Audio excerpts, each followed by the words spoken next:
Hi, I'm Clay Maury. I'm president of the International Astronautical Federation. It's my pleasure to invite you and welcome you to this 3G Diversity Luncheon. As we say now, 3G Plus, that is put on by our IDEA committee. It's an impressive lineup of individuals who has exemplified their best diversity efforts in our space community. And I want to extend my thanks to the European Space Agency for sponsoring this event and their unwavering dedication and determination to promoting diversity at ESA and throughout the European space community. Thank you so much.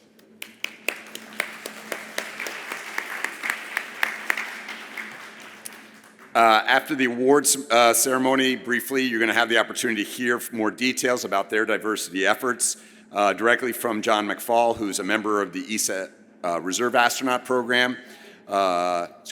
ESA Astronaut Reserved for Fly. Is that what it's called? Astronaut Reserve for Fly? Astronaut Reserve for Fly. Okay, I'm going to embrace that as diversity. I'm not sure how that works. All right.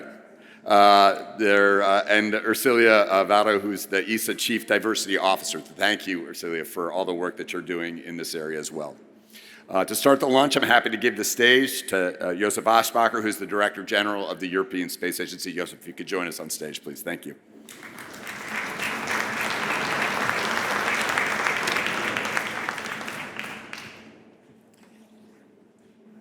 So thank you, Ray, and thank you everyone for coming here.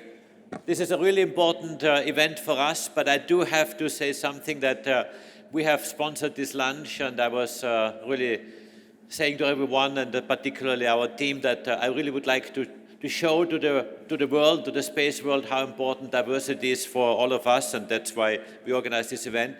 But unfortunately, I have to leave after my speech because there's another meeting organized and I cannot not be at the other meeting, so I do apologize in advance if I go out. But you are in very good hands.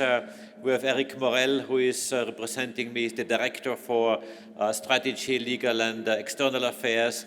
You have Ercilia Vaudo, the Chief Diversity Officer, who has organized all this and all the messages that we are giving. And of course, you have many of our colleagues, including Luca Parmitano, including John McFall, and many other members of my team. I see also Pedro here as an astronaut of ESA, many of our team and our colleagues who will be here to respond to some of the points. Let me just say a couple of words on what this means for us, what diversity and inclusiveness is in ESA. It is a priority for me as Director General for the European Space Agency. We have written a document called Agenda 2025, which is our strategic priority and our strategic document. And it has very prominently listed some goals and some objectives we would like to achieve in ensuring the diversity and inclusiveness throughout the agency. And throughout the agency is really meaning all the workforce and the ways how we work. And that's why Ercilia Vaudo, the Chief Diversity Officer, is very busy in organizing some of it. And let me just give you some facts and figures of what we do and what we have achieved so far. Overall, today we have a female workforce, and this is relating to the aspect of gender, of about 30%.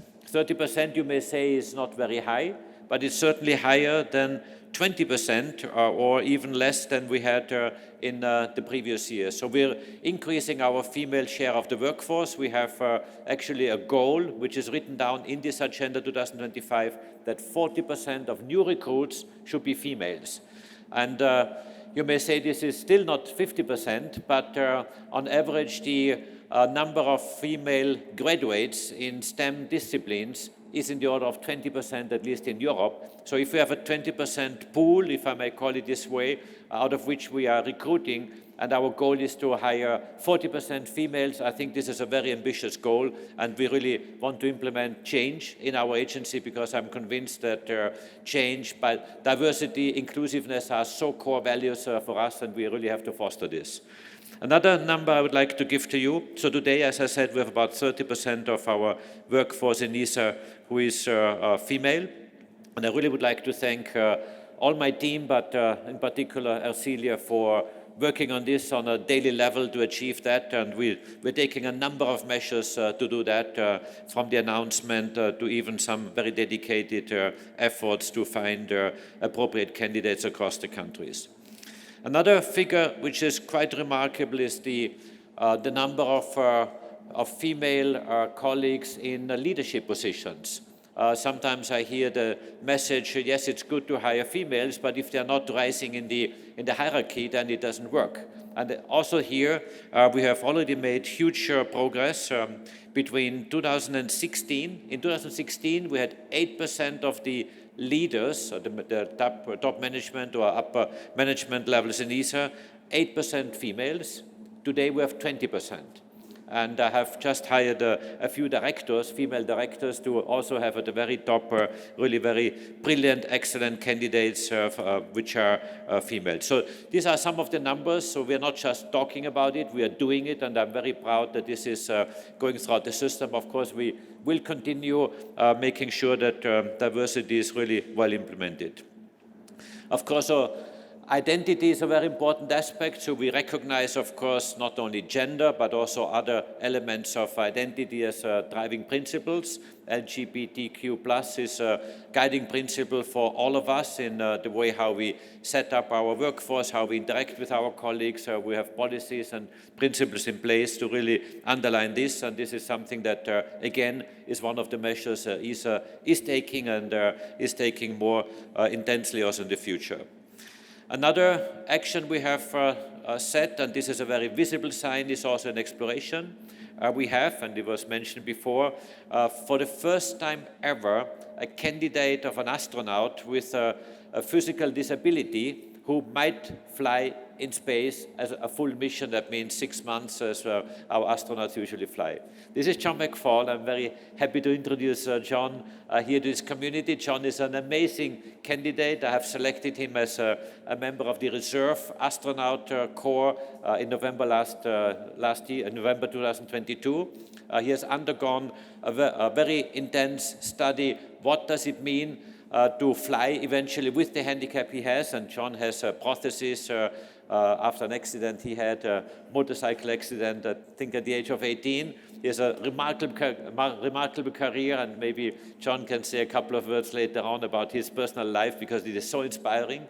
But for me, he is also a symbol that represents diversity all the way through, and having an astronaut flying with a disability in space, for me, is a very big signal, and I would like ESA to be really the one to show the way that we are opening space for everyone with all kinds of skills, but also if there is a disability, that this is not a handicap, that this is something that we make sure that we work with it. And John is just undergoing right now a study of how to adapt eventually to a space flight, and I think this is an extremely important point. So I'm really very happy and very glad to say that we are doing a lot at ESA. We are very committed, not only myself, but all my team. Ercilia is my Chief Diversity Officer. She takes care of all of this. Thank you, Ercilia. Thank you, John. Thank you, all of you, for doing this wonderful work. And thank you for joining us for this lunch.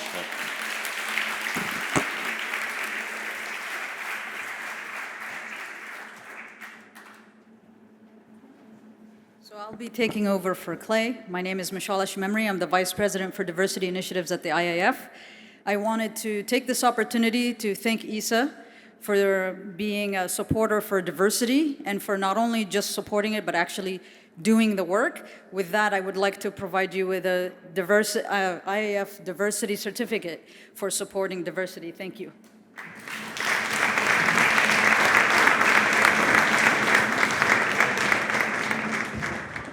Good afternoon, ladies and gentlemen, and thank you so much, Michelle. It is an absolute pleasure for me to be standing here before you and really in acknowledging the work done by the IAF member organizations in promoting diversity within our community. Now, as the IAF Vice President for Honors and Awards, I'm also equally delighted that we are awarding the IAF Excellence in 3G Diversity Award. And we award this award to 2 awardees, one in the category of an organization and the other in the category of a team. Now, please join me as I welcome on stage the Common Foundation. Sorry for that. The Common Project. Anna Ashford. Hello, everyone, and thank you so much for this. My name is Hannah. I'm one of the co-founders and managing director of the Carmen Foundation. It's a real honor for us to receive, an award like this. So thank you so much to the IAF and also to the European Space Agency for your support of all of these efforts. I really applaud the IAF for the work that you've done in bringing this onto the agenda for the global space community. It's something that we all need to be very cognizant of as we move into our futures. And I would also like to extend a huge thanks to our Carmen team and many of our fellows and pioneers. I can see Tuva and Kavya, a few of you around. So thank you so much for all of the work. This is reflective of the work that you're all doing in your communities. So when we set out to begin our foundation just shy of 5 years ago, it was really clear to us that there were a couple of things that we wanted to take into the future of space. And one of those was that the future of space is about people. And what we need to do is we need to be networking people and establishing very trusted relationships between the people who are shaping that future of space. And that needed to be diverse. We needed to ensure that we were bringing stakeholders from all across the world, from all different ecosystems, emerging, non-spacefaring and spacefaring, and ensuring that they understand and are cognizant of what is happening all around the world, what are the regional priorities, what are the challenges, so that the people who are shaping the future of space aren't doing that in a vacuum. They're doing it with a very international mindset, and that's something that's incredibly important to us, to our mission. And we also really, a big part of starting the foundation as well was to ensure that work like ours and like the organizations like IAF and Secure World Foundation, who are really leaning into proactively shaping that future and ensuring that it is international and it is multidisciplinary, it is truly multilateral. We wanted to ensure that this was a pathway which preserved genuine peace and security and sustainability in space. It starts with people, it ends with people. It's incumbent upon all of us to be proactively considering that future. So to all of the different agencies and corporates in this room, I really encourage you all to continue thinking about the next steps you can do, how you can build in and connect in with communities like ours all around the world. And we're really here to support in these efforts, and it's just a real honor. So thank you so much, and have a great IAC. Thank you.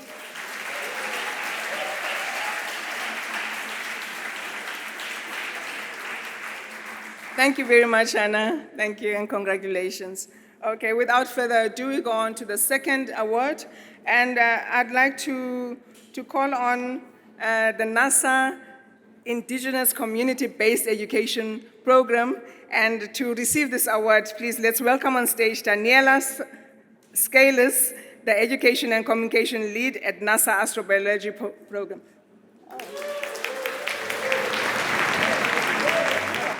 Thank you so much. Thank you to the IAF, especially Constance and her team for championing this award. Thank you to NASA for affording us the privilege of doing this work for the last 20 years. Mike Kincaid and I think Nikki Fox are here today with us. I want to thank you both for the sustained support from your organizations all these many years.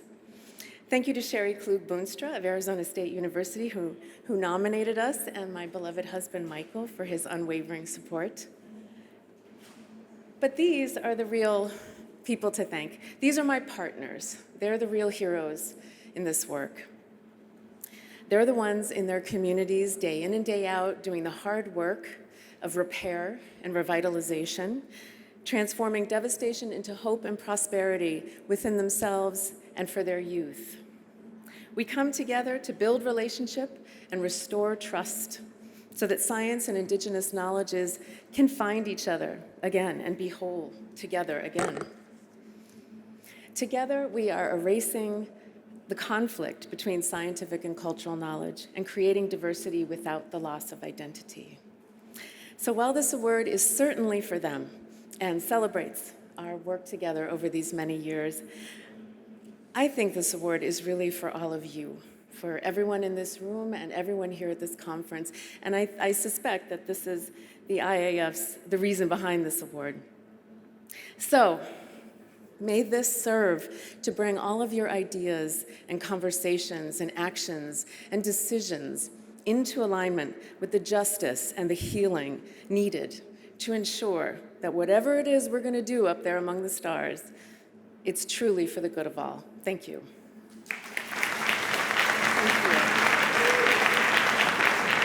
Thank you, Daniela.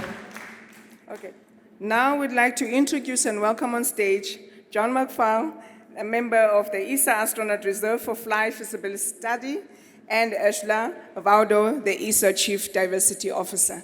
Thank you.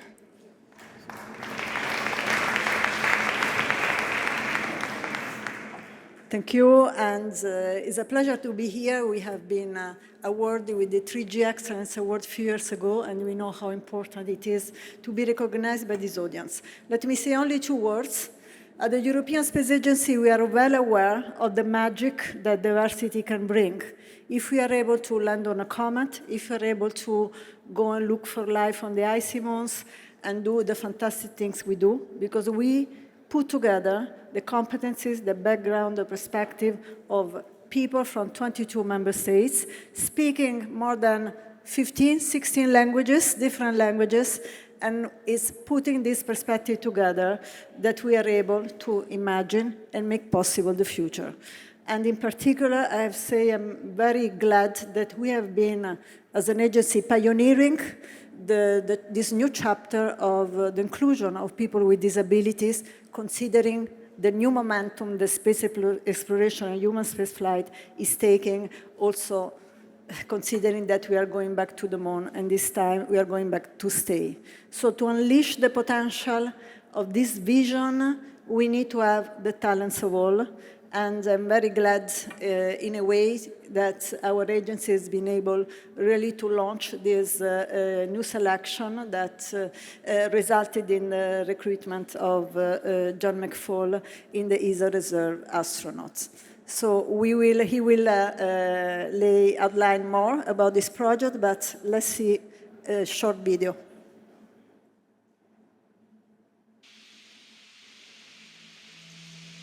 À tous de DDO, attention pour le décompte final.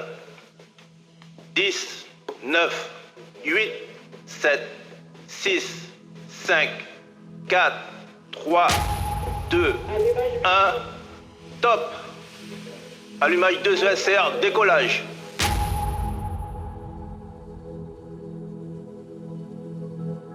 My name is John McFall, and I'm a trauma and orthopedic surgeon and former Paralympic athlete. And for the last year, I've been working with the European Space Agency on the FLY feasibility study, looking at the feasibility of someone with a physical disability like mine becoming a professional astronaut. And the study's been really successful. It's demonstrated there is no technical showstopper for someone with a physical disability like mine living and working on the International Space Station for a long duration mission. So with the success of the FLY feasibility study, we now need to take the next step. We now need to realize this opportunity, and we need to convert this into a flight opportunity.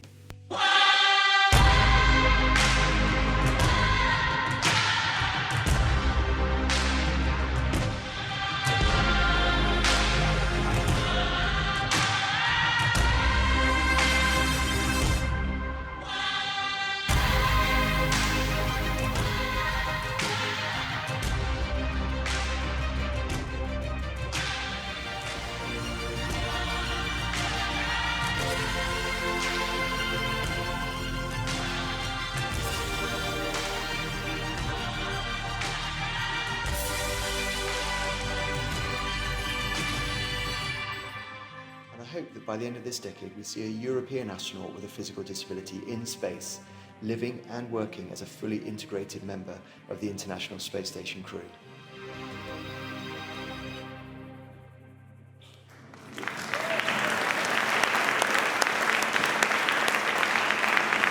So let me leave the floor to John and also show you our new t-shirt. To fly, you only need wings. Thank you.